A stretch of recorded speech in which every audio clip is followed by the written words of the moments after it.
Indonesia, the scene of two of the 20th century's epic slaughters, may be on the verge of a return to army rule at the hands of its most notorious general.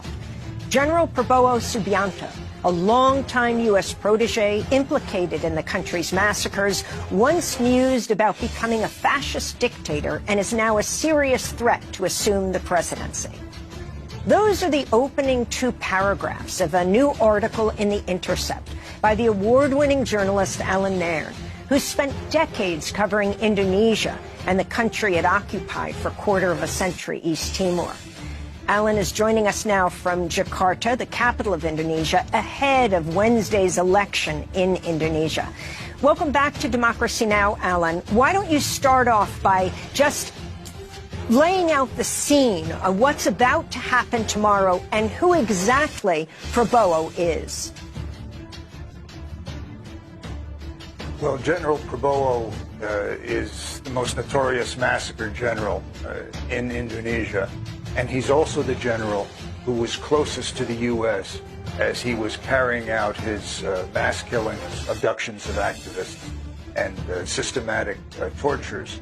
He was also the son-in-law of the former dictator of Indonesia, General Suharto. Prabowo described himself to me as the American's fair-haired boy. He mused about becoming a fascist dictator. He told me Indonesia is not ready for democracy.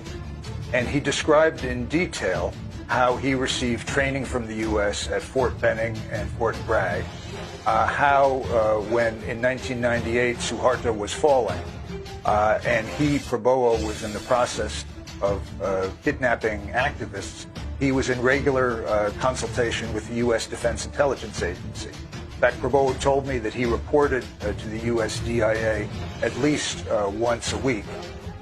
He also described how under a Pentagon program known as JCET, Joint Combined Exchange and Training, he, General Prabowo, brought fully armed troops into Indonesia on at least 41 occasions. And Pentagon documents back up Prabowo's account. According to the general and those Pentagon documents, while the U.S. troops were in Indonesia, after, as the Pentagon put it, Prabowo opened the door to them, they started doing reconnaissance and making plans, contingency plans, for a possible future U.S. invasion of Indonesia, as Prabowo put it to me, for the invasion contingency.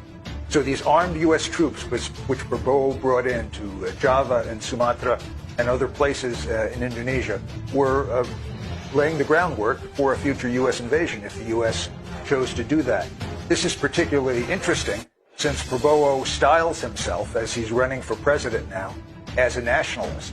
And he attacks anyone who opposes him as an antek asing, a foreign lackey, when in fact he is the one who was closest to the U.S., who was helping the U.S. plan for an invasion, and who in more recent years helped to kill a workers' rights lawsuit against Freeport-McMoran, the American mining giant, which is stripping the hills and forests of de facto occupied West Papua.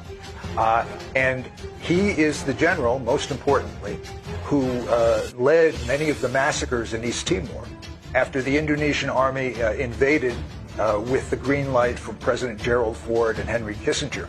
In one case, in the village of Kraras, Prabowo and his forces killed hundreds of fleeing civilians. He later was involved in other massacres and directing assassinations of political activists in Aceh and West Papua. And now he may be on the verge of assuming the presidency. He's tried for many years to seize power. He's tried multiple coup attempts. But this time he has the backing of the incumbent government, the incumbent civilian president, Joko Widodo Jokowi, and the state apparatus is being put behind General Prabowo. The army and police are going out and intimidating poor people at the neighborhood level, telling them that if they don't vote for Prabowo, the authorities will know about it and they'll be in trouble. People are being threatened with poor people are being threatened with having their government rations of rice and cooking oil cut off. if they don't vote for Prabowo. Academics who recently spoke out against this use of state power to push this general into office are now being visited and intimidated by the police. And last Wednesday, there was a meeting that included Army generals and intelligence officials where they discussed a plan to, if necessary, do voter fraud to push General Prabowo over the 50% threshold he will need in order to win in tomorrow's election. It's a three-candidate election, and if he gets over the 50% threshold and gets a sufficient number of votes in the provinces outside Java, he will automatically become the president-elect. And the plan that was discussed at that meeting among those senior military and intelligence officials was that there was an existing plan to do fraud, if necessary, to push the general over that threshold and impose him on Indonesia as their new president, really their new ruler.